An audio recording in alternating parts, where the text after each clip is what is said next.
నేడే క్రీస్తు పునరుత్థాన మహోత్సవం. అందరికీ క్రీస్తు పునరుత్థాన మహోత్సవ శుభాకాంక్షలు. క్రీస్తునందు ప్రియులారా, క్రీస్తు పునరుత్థాన ఆనందాన్ని ధ్యానిస్తున్నాము. యేసు సమాధి చెంతకు వెళ్లిన స్త్రీలు దుఃఖముతో ఆందోళనతో ఉన్నారు. సమాధి తెరిచి ఉంది. యేసు శరీరము అందులో లేదు. యేసు మృతుల నుండి లేచాడని దూత ఆ స్త్రీలకు సందేశమిచ్చింది. ఆ దేవదూత సందేశం మన నిరీక్షణకు ఆధారముగా ఉన్నది. ఆయన ఇక్కడ లేడు, పునరుత్థానమయ్యాడు.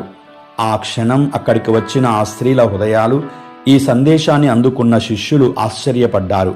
ఆ స్త్రీలు ఈ శుభ సందేశాన్ని శిష్యులకు చెప్పడానికి పరిగెత్తుచుండగా సజీవుడైన యేసు వారి ముందు కనిపించాడు. మీకు శుభము కలుగునుగాక అని యేసు వారితో అన్నాడు. పునరుత్థాన యేసును స్వయంగా కలుసుకున్న ఆ స్త్రీలు ఎంతో ధన్యులు. ప్రియులారా, క్రీస్తు పునరుత్థానం నూతన జీవితానికి సంకేతం. మన నిరీక్షణ ఫలించింది.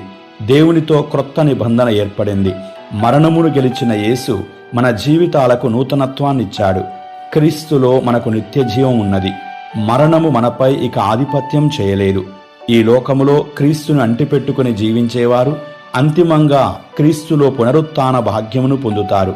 ఈస్టర్ పండుగ ఈ విశ్వాస ఆశాభావాన్ని మనకు అందిస్తుంది. యేసును సమాధిలో బంధించడం సాధ్యం కాలేదు. ఆయన విజయం మానవాళికి శుభోదయం. దేవుని సహకారముతో సమస్తము సాధ్యమేనని క్రీస్తు పునరుత్థానం రుజువు చేసింది. ప్రియులారా, క్రీస్తులో మనం కూడా విముక్తిని పొందాము. పాపముల నుండి, నిరాశ నిస్పృహల నుండి మనము లేవగలము. మరణించిన యేసు నేడు సజీవుడు. ఆయన సజీవుడు కనుక ఆయన యందు విశ్వాసముతో జీవించే వారందరూ సజీవులే. మన పాప జీవితాన్ని విడిచిపెడదాం. ప్రేమ శాంతి మార్గాన్ని అనుసరించుదాం. నీతి న్యాయం పాటించుదాం. క్రొత్త జీవితం ప్రారంభించుదాం. యేసు సమాధిని గెలిచాడు, మృత్యుంజయుడయ్యాడు. ఆయన సజీవుడు. ఆయనే పునరుత్థానము, జీవము. మన జీవితంలోని చీకటిని తొలగిపోవాలని, వెలుగు ప్రకాశించాలని ప్రార్థించుదాం. ఓ ప్రభువా, మరణంపై నీవు సాధించిన విజయానికి కృతజ్ఞతలు. చీకటిని తొలగించి వెలుగునిచ్చిన నీ ప్రేమకు స్తోత్రాలు. మా హృదయాల్లో ఉన్న భయాలను తొలగించి ఆశతో, ఆనందముతో నింపండి. పాపము నుండి మమ్మల్ని విముక్తి చేసి నీ చిత్తానుసారం నడిచే శక్తినివ్వండి. పునరుత్థాన ప్రభువా, మా జీవితాల్లో నూతన ఆరంభాన్ని ప్రసాదించండి. ప్రేమ, క్షమ, దయా మార్గంలో మమ్ము నడిపించండి.